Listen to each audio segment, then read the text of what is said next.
The first week of May in the country town of Warrnambool is a very, very special time. With the Thoroughbred Racing Carnival in full swing, we now see the Festival of Racing for the Greyhounds head to Warrnambool for the running of the Group 2 Macey's Bistro Warrnambool Cup. $47,000 awaits the winner. And with the town of buzz, we've got a race to match. In box number 1, Ferdinand Boy. He's the Country Cup's king. He's always there about, and he is an out-and-out warrior. Number 2, Astro Boy, caused the upset to qualify last week at $16 and has drawn nicely in box 2. The youngster, Jerwood Bale's got a lot of pace in 3, Fearless Rory. He recently raced in the launching pad at Sandown Park, and he's 3 from 3 here at the track and distance. Fernando Mick, the second stringer for David Gill, does like to run wide on the home corner, but he does possess a strong finish. The Ballarat Cup champion, Compliance, in 6, and then Old News, Mapunga Mustang round them out 7 and 8. The reserves, Nikolai Bale and Mobile Legend.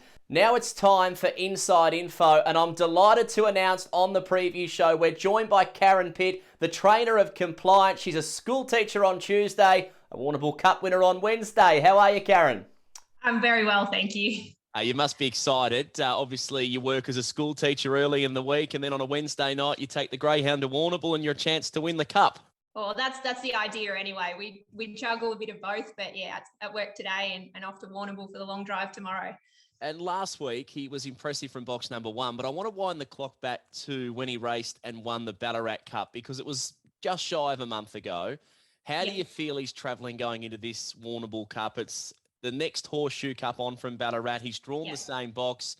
A lot of punters probably think he can't get across at the start, but can he?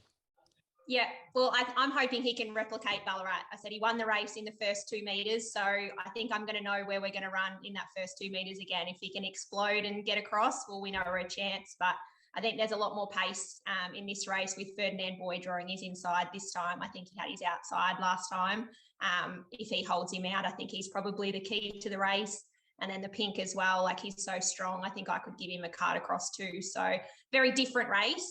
Box draw is not ideal for us, but we're going to have to use that speed to get across. But I think he's had such a big campaign recently. I'm actually hoping that he can find a bit. He'd never seen the track up until last week. So his run, I was wrapped with his run just to qualify because he'd never even had a look at the track.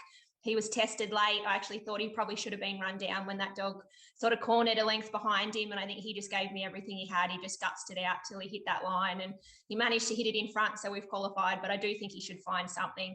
Having a week at home, we just got back from Sydney through the week as well. So we had 24 hours in the car up last Saturday and back. So I think 7 days at home in the kennel and, yeah, off again for the final. I think he'll strip better, but he will need to find a bit as well. It's sounding pretty positive. Do you think he's going as well, if not better, than leading up to Ballarat, considering he hadn't seen Warrnambool last week?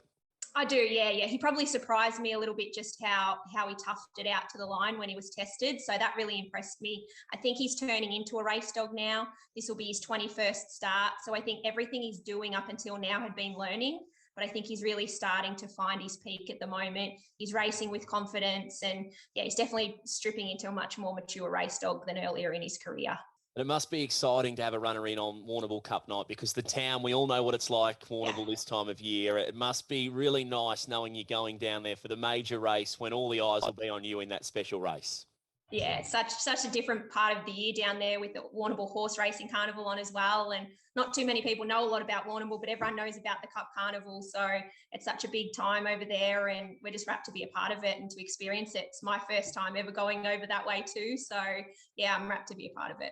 I'll let you know it's a long way to get down there from Melbourne town, but good luck with Compliance. We wish you well. Box 6 in the Warrnambool Cup. All the best, Karen. Thank you so much. Appreciate it.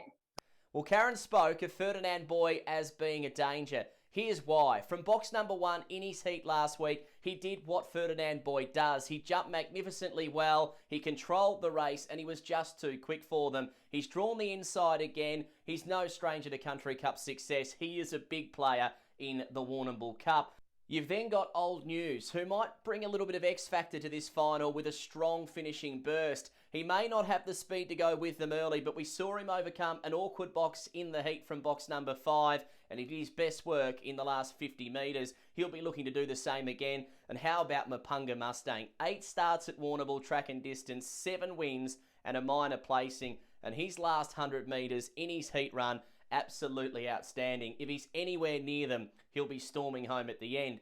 With so much pace in the race, it is a tricky one to decide on, but I think I've found the winner. I'm tipping number 1, Ferdinand Boy. I just think he oozes class. He'll control the race from the inside, and with those country cups to his credit, I think he can add another one to the mantelpiece, which is getting bigger and bigger. I've gone 6 for second compliance. If he can reproduce what he did at Ballarat, Karen thinks he's going well. I agree. I think he's a big player. For third, number 7, Old News. If there's any trouble, he'll get out wide and run on. And number 8, Mapunga Mustang to round out my top 4. With track stats like he has here at Warrnambool, I couldn't leave him out. It's a punter's paradise this time of year at Warrnambool, so do not miss the running of the 2022 Macey's Bistro Warrnambool Cup this Wednesday night.